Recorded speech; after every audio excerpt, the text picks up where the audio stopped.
Maintenant, concernant les amis, ils exposaient son attitude discrète sur le plan public. Et effectivement, il l'était. Et de son vivant, jamais il aurait accepté que je fasse un témoignage, pour le plus grand plaisir du maintien du serpent au pouvoir. Ah oui. Et je n'aurais jamais été à l'encontre de sa discrétion, bien évidemment. C'est pour cette raison que je comprends qu'il eût fallu que nous arrivions jusqu'à le voir mourir, afin que je puisse ouvrir la bouche et enfin voir de manière très claire les liens d'esclavage, de colonisation, de dictature de l'esprit, bel et bien présentes dans nos réalités relationnelles. Même vivants, je constate que nous sommes bien morts. Ça, c'est vrai. Il faut ainsi reprendre les rênes de notre existence à tous les niveaux. Comme je le soulignais, les liens d'amitié ici sont à l'image du pays.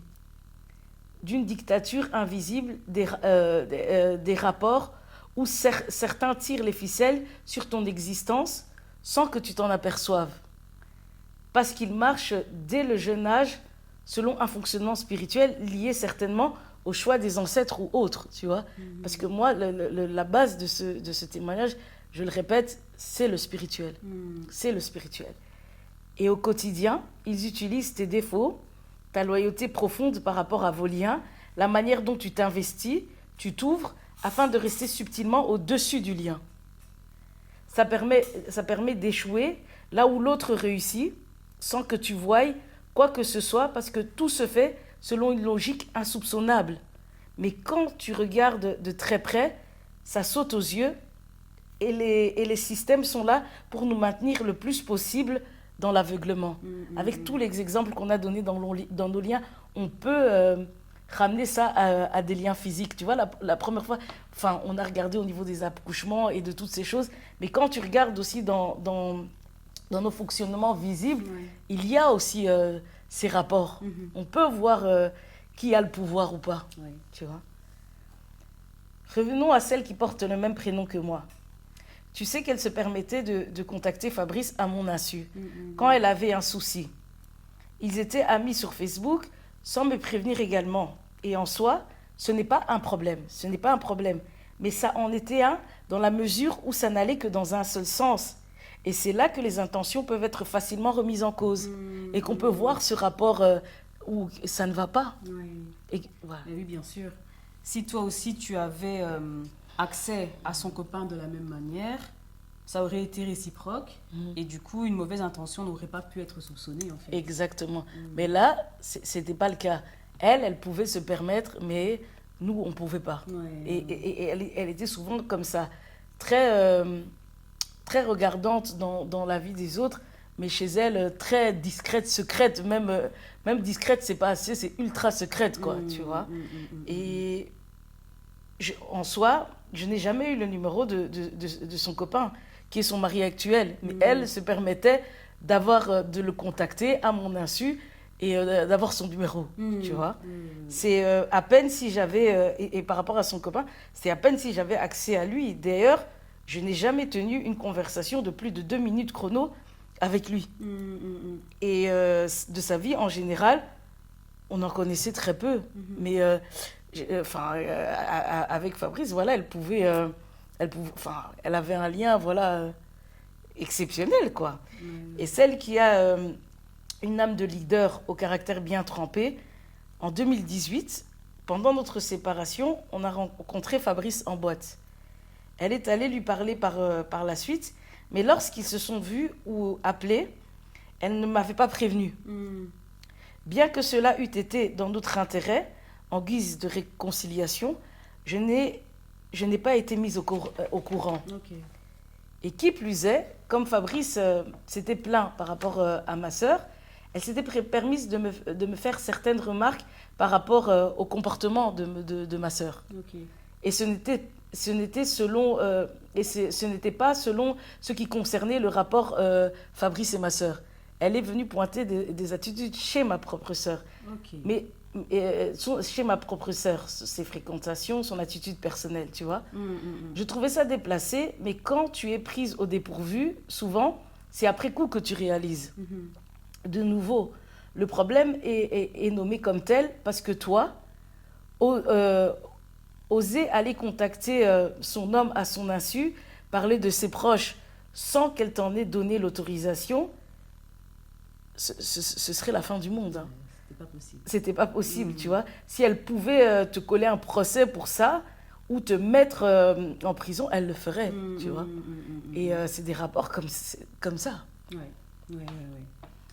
je vois. Et en effet, du coup, elles rentrent toutes dans ta vie privée, mais là n'est pas le problème. En tant que copine, ça arrive. Le souci, c'est que si elles empêchent les autres d'entrer, c'est qu'elles le font certainement de façon mauvaise. Et donc, elles évitent que ce soit le cas pour elles en mettant un blocage au préalable. Exactement. Parce que si ça va dans un sens, et en fait, c'est comme si... On explique aussi donc que dans le spirituel, pour que le spirituel fonctionne, il faut un acte dans le visible. Et déjà, je pointe cette façon de faire pour expliquer le sens de ces incohérences au niveau de ce qu'on a soulevé par rapport aux grossesses et toutes ces choses. Parce que tu vois aussi que si ça ne va que dans un sens, effectivement, les intentions sont à remettre en question. Mais on se connaît depuis très petite, on grandit comme ça. Et ce sont des choses que tu ne questionnes pas. Et tu restes en fait à l'état de, si vous vous êtes connu à 10 ans, si vous êtes connu à 6 ans, on reste, en fait, en fait, on ne fait pas une mise à jour. Oui. Et en fait, on évolue. Donc, il y a cette maturité par rapport à la vie de tous les jours. Mais les connaissances d'enfance, souvent, c'est le rapport, le lien qu'on a des fois, même de celui de l'âge de 6 ans, qu'on n'a pas mis à jour. C'est vrai. Tu vois. C'est vrai. Et ça, c'est dangereux. À partir du moment où toi, tu l'abordes comme l'enfant de 6 ans et tu as des personnes qui, ici, ont compris que moi, c'est mon intimité et dans ton intimité, je peux rentrer parce que c'est dans un rapport à une personne qui a gardé l'intimité de 6 ans que tu vas te dire, je vais rentrer dans son intimité. Ouais. Là où elle a eu une certaine maturité que toi, tu n'as pas. Oui. Et donc, on dit que c'est... En fait, c'est loin d'être anodin, c'est important d'avoir aussi cette maturité. Ça va un peu dans le même sens que ce que je renvoyais au mariage. Hein. Rentrer dans le mariage sans cette maturité, c'est au péril de sa vie. Hein. C'est vrai. Mais oui, du coup, c'est un peu comme si elles se protègent de ce qu'elles font subir aux autres. Ça laisse un peu penser ça. En ne laissant pas aux autres l'occasion de les mettre à mal. Exactement. Et en soi, il aurait mieux valu en fait qu'elle n'entre pas non plus dans ta vie privée également, ou alors qu'elle te laisse aussi entrer dans leur vie privée. Et c'est ça, normalement, les relations, peu importe, là où on va savoir que ce sont des relations saines, il faut que ce soit équilibré, du win-win. C'est ça. Et que ça aille, il y a cette réciprocité. Voilà. Quand il n'y a pas la réciprocité, déjà là, c'est un danger. Et surtout, si vous restez ensemble comme ça, c'est un danger et on l'a vérifié dans certaines réalités de nos vies. Exactement. Donc, tout ça... En soi, c'est le déséquilibre qui est la porte ouverte à ces rapports dominant-dominé, à la perversion et tout ça. Je pense. C'est pour ça que je donne ce genre de détails et aussi la prophétie qu'on met sur la personne. La prophétie, et cette prophétie a un pouvoir comme l'expérience que je viens de te donner et la place qu'on met, la prophétie autoréalisatrice. Et tout ça, comment vous laissez les personnes vous définir, tout ça, ça joue. Oui, je vois. Et comme je disais, tout ça, afin de souligner que ce sont des relations qui ont laissé des facilités, qui ont été des portes d'entrée non négligeables, quand tu viens souligner. Et ces portes, on doit les refermer avec le sang de la nouvelle alliance. Oh, yes. Et tu renvoies qu'au sein de ces relations citées, tu te sens comme possédé, dominé, parce qu'on t'enferme dans un jugement où on ne souligne que tes défauts. L'une qui traite ton copain de poubelle et l'autre qui le contactait à ton insu, sans oublier celle de l'enfance qui n'hésite pas à agir là où ça peut bien blesser. Exactement. Tu ne penses pas que tout ça serait lié à un manque d'estime de soi ainsi qu'à une incapacité à s'affirmer de ta part? Tu sais, hein, moi j'ai une bouche, Fanny, et tu me connais. Oui. Et c'est pas comme si je ne parlais pas. Sauf pour celles présentes absentes. Tu n'as jamais le temps d'en placer une parce qu'elle quitte toujours la relation lorsqu'elle lorsqu'elle dit ce qu'elle pense pour revenir à un moment où tu es passé à autre chose dans ta vie, tu vois. Elle s'arrange pour rester dans une position à pointer les autres du doigt sans que l'on ait le temps de pouvoir lui redire quoi que ce soit. Car elle a aussi vite disparu. Ok. Du coup, sur le temps et les années qui s'écoulent, elle se maintient dans un bon rôle, afin que, par ricochet, votre rôle du mauvais peut également rester en place. Tu vois, ces va-et-vient fait que rien ne se crée. Et donc, quand elle revient, et souvent j'ai cette impression, quand elle revient, même quand elle m'avait pointé l'attitude chez ma sœur et pointé certaines attitudes, en fait, elle me pointe de ça. Quand elle me parle comme ça, je pense que ça fait au moins 3 ans qu'on ne s'est pas vu. Ah oui. Tu vois. Oui. Et donc, du coup, quand elle revient avec une photo de notre lien d'il y a X temps. Et ça crée un décalage, tu vois. Oui. Et à cela, peu importe les années qui passent, comme je disais, lorsqu'elle revient, elle vous aborde selon la vision qu'elle estime bonne de projeter sur vous. Et le jugement n'est jamais bien loin. Et donc ça aussi, c'est aussi qu'est-ce que tu laisses qu'on prophétise sur toi quand tu as tes proches. Oui. C'est important aussi. C'est vrai. Sinon, avec celles que je côtoyais régulièrement, je soulignais et cadrais quand je me sentais heurtée, sans pour autant imposer une manière d'être. Mais tu vois, avec du recul, que les choses changent et se répètent constamment. Elles changent, mais elles se répètent constamment. Lorsque l'on n'a pas pris le temps de se choisir mutuellement. Est-ce que tu comprends Alors, les choses changent, mais se répètent constamment. Tu comprends le sens de cette phrase? Du coup, c'est pas la même chose qui se répète. Exactement. En soi, regarde, par exemple, on a 6 ans, on change, on grandit et tout, et on grandit, et on est à un stade où on a des enfants, on est mariés, on s'est connus toute petite. Mais en soi, ça change. Mais dans le lien, tout se répète, rien ne change. Okay. C'est comme nos relations de famille. Et c'est comme ça que c'est ça la force de la généalogie. Okay, je vois. Comme tu vois, tu rentres dans le mariage, tu répètes l'attitude de ta maman, tu vois. Mais pourtant, ça change. Tu passes de ta vie de jeune fille à mariée. Ça change. Mais les choses se répètent. Effectivement. Au niveau de la répétition. Et c'est pour ça que ça prête à confusion, cette phrase. Mais la répétition, donc dans l'invisible, les choses ne changent pas. Oui, c'est ça. Ouais. En apparence, d'où le fait de bien différencier ce qui est apparent et invisible. C'est l'invisible le plus important. C'est ça. Exact. Et en soi, tout ce que je souligne là, c'est plus au niveau, comme je disais, invisible. J'ai du caractère, je sais m'affirmer. Et c'est pour cette raison qu'en apparence, les choses changent. On croit avoir été compris. On comprend également l'autre. Mais c'est une illusion, car dans le fond, tout reste identique. Et les liens restent à l'âge du moment de nos rencontres. Ici, c'est la préadolescence. Par exemple, je te parlais du numéro avec le compagnon.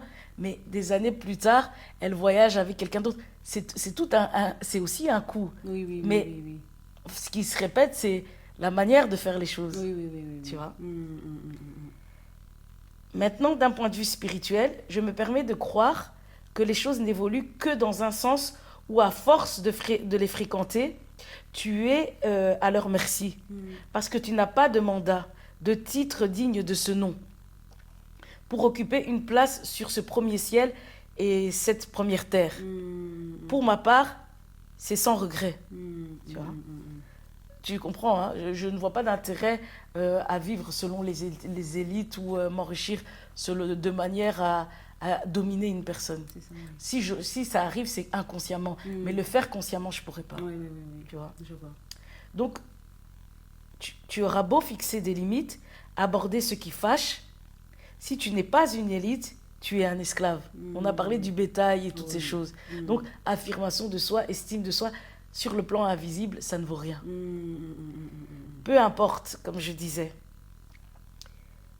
Rien, affirmation de soi ou estime de soi, rien ne t'appartient. Tu es à la disposition de ton entourage. Ok. Les problèmes de papier, les détails sur mes fiançailles, mon mariage coutumier, tout est progressivement parti en fumée. Tu vois, c'est comme ma mère, en parlant de la famille de Fabrice, par rapport à mes soi-disant enfants, et qui dit, c'est leur sang, et tu es mon étoile, je suis censée être leur mère, ce sont mes enfants, et je suis censée m'appartenir, briller pour moi-même. Mais elle dit que je les appartiens. Ouais. Tu comprends? Et elle parle de cette manière au nom de quoi? Elle dit qu'il les appartient. Non, que moi je lui appartiens, je suis son étoile, et les enfants appartiennent à la famille de leur père. Okay. Mais sur base de quoi? C'est qu'ils occupent une place spéciale de dominant sur cette terre. Donc, que je m'affirme ou que j'ai une affirmation de soi ou pas, les résultats ont bien parlé dans ce sens. On t'a bien vu les dégâts par rapport à mon mariage coutumier, mes fiançailles. Donc, tu vois que sur ce premier ciel, il y a des personnes qui dominent. Et ils dominent très fort au niveau invisible. Parce qu'au niveau visible, ils doivent, ils doivent nous gâter en tant qu'esclaves. Ils ne doivent pas nous montrer. Et donc, ils doivent être gentils, rendre visite, être attentionnés, à l'écoute et tout ça. On est aveuglés par ça. C'est ça. Et donc, c'est pour ça que Jésus dit, dans la Bible, on dit, ne regardez pas ce qui frappe à l'œil. Regardez au cœur. Et regardez au cœur, la disposition de cœur d'une personne, c'est un peu comme on a montré l'exemple ici. À partir du moment où une personne ne veut pas que tu rentres dans son intimité, mais elle se permet, c'est déjà ruining. Yes. Exactement. Et donc, comme je disais, tu comprends qu'elle s'exprime, ma mère s'exprime à un niveau invisible. Et qu'est-ce qu'il en est de l'invisible, du Wi-Fi? C'est ça qui donne le réseau. Ah ouais. C'est ça qui est le plus important. Les connaissances citées, pour revenir à elles, ont chacune une audace, ainsi que des positions qui te montrent que tant que tu es morte de l'intérieur, c'est elles qui te dirigeront, tant que tu les côtoieras. On est dans un discours comme ça. Ouais. En m'ouvrant de l'intérieur, en faisant l'introspection de mon existence, en m'enrichissant, nos liens ne pourront naturellement plus se maintenir. C'est mathématique, ni se répéter, c'est impossible, vu que je ne suis plus dans un fonctionnement fidèle à ma lignée. Je me suis éloignée de l'arbre. Ouais. À moins que chacune veuille changer son fusil d'épaule, comme je renvoyais, et que cela puisse faire évoluer nos rapports relationnels, soit passer de la dictature, la domination vers des rapports sains, l'amour mutuel. Et dans de telles relations, puisque j'y participe, c'est sûr que j'ai eu à occuper, comme je renvoyais, le rôle du dominant, comme dans ma famille. Puis Mobutu, qui a été colonisé et qui s'est retrouvé également à être le colonisateur de ses pairs, avec le retour à l'authenticité. On nourrit ces liens malsains ensemble. D'où la nécessité de sortir et ne pas chercher à construire dans ce qui est chaotique. Il faut sortir du lien. Oui, tout à fait. Et donc, si je comprends bien ce que tu es en train de dire, c'est que petit 1 déjà, avoir une bouche et dire les choses quand ça ne va pas ne sert à rien tant qu'on reste dans cet environnement où on a tantôt la place du dominant, tantôt la place du dominé. Exactement. Ben oui, ça ne sert à rien. C'est comme le principe des photos. Hein. Tu peux aller, comme je t'avais dit, tu peux aller chercher toutes les photos, même jusque chez le chef du village. Si tu n'as pas fait de travail intérieur, ça ne sert à rien. Et donc, c'est affirmation de soi. Si c'est juste au niveau apparent... Il n'y a rien d'autre qui bouge. Oui. Ok. Petit 2, avoir une estime de soi dans ce genre d'environnement ne fait que confirmer sa place dans ce système malsain. Ah oui, c'est vrai. Ouais. C'est vrai. Ok. Et attends, en fait, j'ai une estime de moi, mais je suis dans un environnement pareil. Donc, et c'est ça la question. En fait, tu parles d'estime de soi, affirmation de soi. C'est soi. Le soi est lié à notre moi intérieur. Donc, en vérité, on n'en a pas. On croit. Parce que si tu es dans un milieu comme ça, c'est qu'en réalité, tu n'as pas d'estime de soi.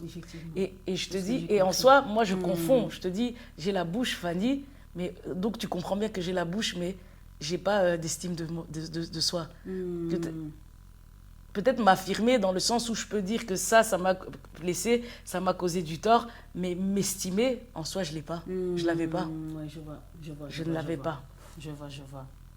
Et alors, petit 3, ouvrir la bouche permet juste un ajustement qui, au final, dans le fond, garde la relation de la même façon, de façon malsaine, laissant croire qu'il y a du coup un changement, alors qu'en fait, non, dans le sens où on peut ouvrir la bouche et quand même être dominé, puis dans une autre situation, être dominant. Et donc, c'est un peu ce que je viens de dire. Donc, je dis ce que je pense, mais si je dis ce que je pense, mais je suis toujours dans des liens comme ça. Donc, en soi, est-ce que je m'affirme vraiment? Et donc, je pense que... plus 1 moins 1, et donc ça fait 0. Ça fait... Je suis plus mathématique. C'est ça. Et c'est intéressant ce que tu dis. Donc, en soi... Et tout est dans, comme je dis, dans la conviction. Tout est dans ce à quoi tu mets foi. Je pense que si tu dis si tu renvoies certaines choses sans y croire, sans y mettre ton cœur, je pense que c'est vain. Oui. D'où le travail intérieur pour vraiment changer d'environnement et ensuite s'affirmer. Et je pense que souvent les choses se répètent pour ça, parce que c'est un manque d'affirmation et d'estime de soi. Parce qu'on s'affirme. En fait, voilà. Est-ce que s'affirmer, ça veut dire juste parler? Yes. Ok. Et donc, du coup, ce qui compte, c'est sa position dans le fond, dans l'invisible. Exactement. Et non ce qui se dit, se fait dans le visible. Exactement. Et le seul moyen d'en sortir, comme je disais, étant de rompre définitivement le lien avec un travail sur soi, comme tu le dis souvent ici. Et en même temps, ça permet aussi de ne rien leur imposer quelque part. Oui. Et c'est important ce que tu dis, parce que comme on parle de notre relation avec Dieu, attends, je reviens un peu. C'est important de ne rien leur imposer. Qu'est-ce que tu veux dire par là? Disons, le seul moyen d'en sortir, c'est de rompre définitivement le lien avec un travail sur soi. Ah, ok. Et en même temps, ça permet de ne rien leur imposer. Oh, c'est bien vu. C'est chouette, donc, ça. Voilà. Et s'ils veulent continuer de cette manière, ils peuvent continuer de cette manière, mais... Toi, du moins, si tu veux te retirer, tu te retires. Et voilà. C'est bien dit. Et parce que tu étais en train de dire quelque chose ici, c'est que ce qu'on fait dans le visible ne sert à rien, c'est ce qu'on pose dans l'invisible. Et là aussi, c'est très important ce que tu soulignes. On parle de Dieu, non? Oui. Et on dit que Dieu est une... on ne le voit pas. Toute la relation avec Dieu est invisible. Maintenant, imagine-toi comment beaucoup font cette erreur d'aborder Dieu avec ce que vous faites de visible. Ah oui, c'est ça. Alors qu'en fait, pour pouvoir entrer en contact avec Dieu, c'est entrer dans les relations de ce qui touche à votre invisible. Et donc, tu vas dire, oui, mais Dieu, j'ai fait telle chose, rien ne change. Mais rien ne change parce que ce que tu poses en acte visible n'a rien à voir avec ce qui est de l'intérieur. C'est comme... Je supposais que parler, c'était m'affirmer, mais de l'intérieur, je ne m'affirmais pas. Et puis, tu vas te plaindre. Mais Seigneur, pourquoi je suis toujours dans des relations blessantes, dans un mariage compliqué, avec des amis compliqués? Et pourtant, Seigneur, je dis ce que je pense, je m'estime et tout ça parce que je parle. Au niveau visible, je suis très généreuse, mais dans l'invisible. C'est l'invisible on dit c'est le Wi-Fi, l'invisible qui donne le réseau. C'est l'invisible qui justifie tes relations. C'est ça. Ouais, c'est un peu parallèle avec Dieu, en tout cas. Et donc, il faut prier au niveau, pour pouvoir se connecter à Dieu, il faut pouvoir prier au niveau de demander à Dieu qui je suis sur le plan invisible. C'est ça. Qu'il y ait un changement au niveau de l'invisible. Mais d'abord, avant de parler de changement, il faut d'abord repérer les failles. Ah oui. Oui. Donc voilà. Très bien. Très bien. Alors, sortir du lien, la base même de ton témoignage. Et tu le traduis selon un beau travail de profondeur rempli de sagesse et d'appui pour les auditeurs en tout cas. Du coup, j'imagine que tu souhaites poursuivre. Et si oui, y aurait-il d'autres personnes de votre entourage que tu n'as pas citées et auxquelles tu aimerais faire allusion? Je ne vais plus ajouter. À nous deux, les connaissances à Fabrice et moi sont très nombreuses. Et le but n'est pas dans le nombre. Mais les personnes évoquées permettent d'expliquer de manière concrète les liens invisibles qui nous régissent. J'ai ainsi cité les éléments importants, les murs porteurs qui ont bâti Jéricho à partir des différentes rencontres au sein de nos sous-systèmes, qui ne nous abordent que selon notre identité de mort intérieure, comme je fais que le renvoyer. Je vais donc poursuivre avec les mêmes, en continuant à souligner ce que je pense avoir cerné du langage du serpent, du fonctionnement de ce système mondial qui part de ma réalité d'origine. Ok. Donc, pas besoin d'ajouter d'autres personnes. Maintenant, j'imagine qu'ajouter d'autres personnes pourrait n'être qu'une répétition de ce que tu décris déjà des murs porteurs, dans le sens où tu pourrais y ajouter une autre personne et y ajouter le même mécanisme. Exactement, ouais, voilà. Qui a le même prénom que toi, par exemple, ou quelque chose comme ça. Oui, c'est comme si dans ces répétitions, j'invente, on a 10 000 comportements et qu'on va toujours rejouer selon qu'on est dans le milieu professionnel, dans le milieu du travail et tout ça. Oui, c'est ça. J'essaye de mettre un maximum d'exemples de répétitions liées à notre généalogie, juste pour que, au quotidien, les auditeurs puissent facilement cerner leur propre fonctionnement invisible sur le plan transgénérationnel. Oui. Et tout comme, au contraire, tu pourrais aussi y ajouter une autre personne, y trouver aucune similarité avec les murs porteurs et trouver d'autres mécanismes qu'avec cette base de murs porteurs, mais on comprend directement que quelque chose ne va pas. Ok.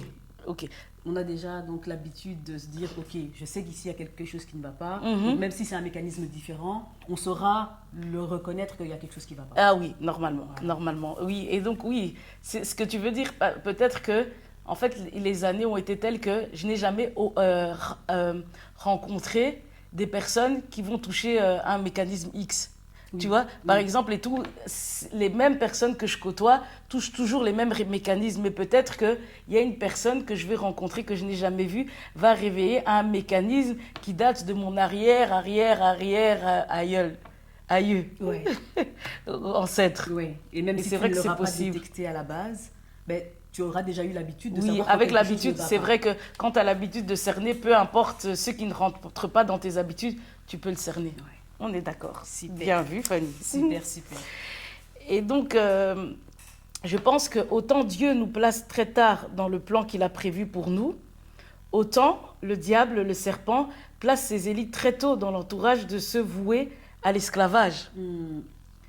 On leur donne, le diable donne pouvoir et domination pour empêcher que les plans de Dieu, aussi tardifs soient-ils, puissent ne jamais voir le jour. Et ça maintient les dominants dans la richesse. Il y a plusieurs sortes de richesses. On avait vu ça dans le Capitaux de Bourdieu, et ici j'ai associé ça la richesse du mariage, de l'emploi. Tu vois, c'est pas que en termes financiers. Tu vois. Pour pouvoir entrer dans le plan de Dieu et faire tomber Jéricho, cela demande beaucoup d'observation. Cela demande beaucoup d'observation, parce que comme je dis, l'autre brille par rapport à ta souffrance. Et donc, au plus tu observes ta souffrance, c'est ça, en fait, récupérer son or. C'est ça. C'est observer sa souffrance et récupérer son or, parce que la richesse que l'autre a, le bébé, a l'emploi, c'est ta richesse qui peut reposer là-bas. Dans les liens que tu fais entrer dans ta vie en toute inconscience en toute inconscience liée à ton intérieur, ton invisible. Ouais. Donc, regardez ce qui fait mal. C'est aussi le travail intérieur. Hein. Exactement.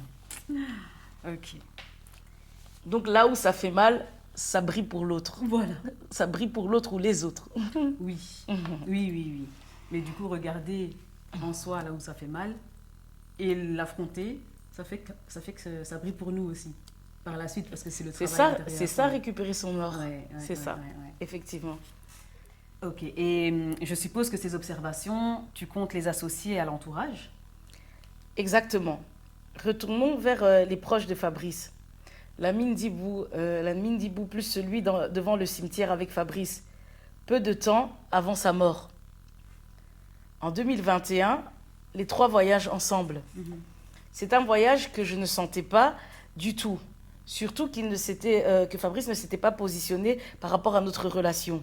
Aller vivre au Congo, ou rester avec nous, sa famille, son foyer.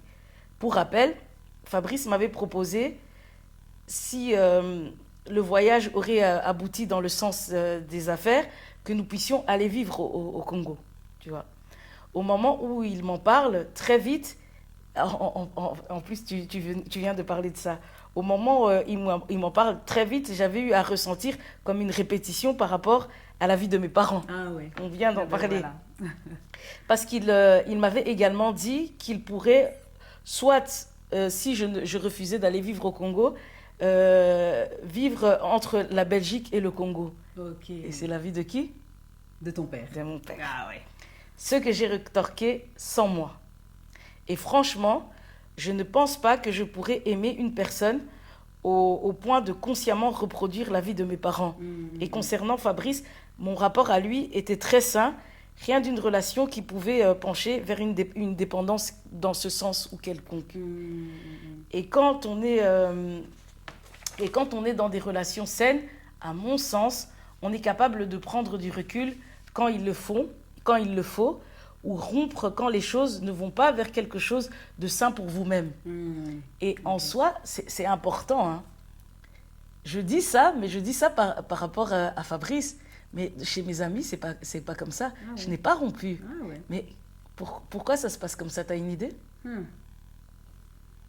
Qu'est-ce qui fait qu'avec Fabrice, je sais rompre, je sais mettre la distance, penser à m'affirmer, à mon estime de soi, mais pas au niveau des amis et de la famille? Est-ce que ce serait parce que Fabrice te laissait cette ouverture-là aussi? Je ne sais pas. Non.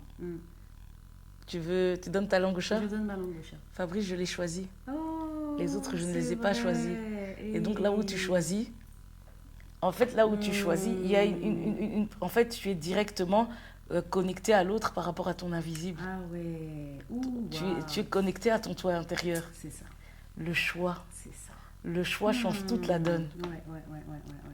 Et là où tu ne choisis pas, systématiquement, c'est ton arbre. Ok.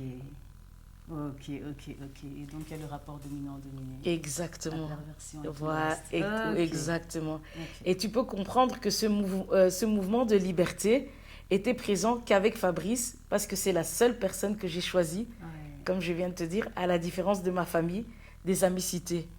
Donc, pour en revenir au voyage, je me sens liée parce qu'il ne s'était pas positionné. Avant son départ, je vais faire un test de grossesse négative. Mon dernier a 10 mois lors de son voyage. Je ne voulais pas lui parler parce que j'étais contre ce voyage. Donc, lorsque j'évoquais que Fabrice, s'il serait en vie, il n'aurait jamais voulu ou permis que ce témoignage puisse se faire, c'est vraiment dans le sens parce que même de son vivant, tout comme moi par rapport à ma famille, mais un peu moins par rapport aux amis, j'avais fortement conscience que son environnement avait un énorme pouvoir sur lui. Et cette emprise passait paradoxalement au travers de sa notoriété. Tu vois, son petit côté people. Oui. Tu vois? Oui. Et c'est pour cette raison que son ami, celui avec lui devant le cimetière, sans gêne aucune, a pu se permettre de me dire « Je le connaissais mieux que toi. » Tu vois? Ouais. S'il a grandi avec lui et que je l'ai connu à l'âge adulte, cela révèle d'une évidence. Donc, le souligner tout de même à 2 reprises, ce qu'il a fait, c'est à nouveau évoquer un propos qui relève de l'invisible et qui est assez mystique. Tu vois, il y a beaucoup de personnes, quand vous êtes seulement connecté à votre côté visible, il travaille très fort avec votre côté invisible. Et quand on travaille très fort avec votre côté invisible, c'est comme ça que l'autre s'enrichit. La dimension invisible est une richesse sur le plan physique, matériel qu'on saisit, tu vois. Et ça, je l'ai très fort compris. Oui, je vois. Tu vois. Je vois. Donc, selon moi, comme je disais, ça montre que dans ce lien d'amitié, cette emprise est présente et s'est installée depuis leur rencontre dans l'enfance et que je ne peux être un obstacle en aucun cas quand il vient me dire. C'est comme si on avait vu l'explication avec les 85 millions de personnes qui meurent et puis il y a les 30 glorieuses. Oui. Il vient me dire à 2 reprises, je le connais mieux que toi, il vient me le dire. C'est comme s'il fait un contrat avec mon inconscient, mais et c'est comme si, malgré la mort, c'est un lien qui continue. Et que je suis susceptible de venir braver. Et donc il rappelle à mon inconscient, je le connais mieux que toi, et donc toi reste dans cette place de second. Donc vous voyez que il y a les gens qui maîtrisent l'invisible, pour moi, savent qu'il y a un lien même après la mort qui continue et qui peut enrichir. Et en plus, quand je dis qu'il peut enrichir bêtement, on prend une médium qui va interroger les morts, elle s'enrichit ou pas? Bien sûr que oui. Et donc, il y a des personnes... En fait, la vie, elle est avant tout spirituelle. Tout est invisible d'abord. Et on est naïf de fonctionner que dans ce qui est visible. Celui qui fonctionne dans ce qui est visible, c'est ça le bétail.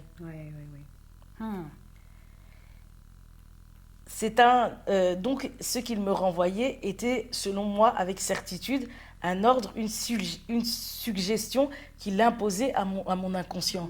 Et le fait de le renvoyer officiellement, je romps le contrat inconscient. Et je t'ai dit, je suis là dans ce témoignage aussi pour annuler des décrets et des décrets et des décrets, même ceux faits depuis ma naissance où on me donne mon nom, une identité. C'est ça. Ça dirige bien mon avenir. Et donc ce décret-là, au niveau de l'identité aussi, on casse. Yes. Nous naissons et grandissons entourés de ces sous-systèmes qui font office de prison, où tout reste figé pour ceux qui sont du mauvais côté, comme nous, le bétail inconscient. Oui.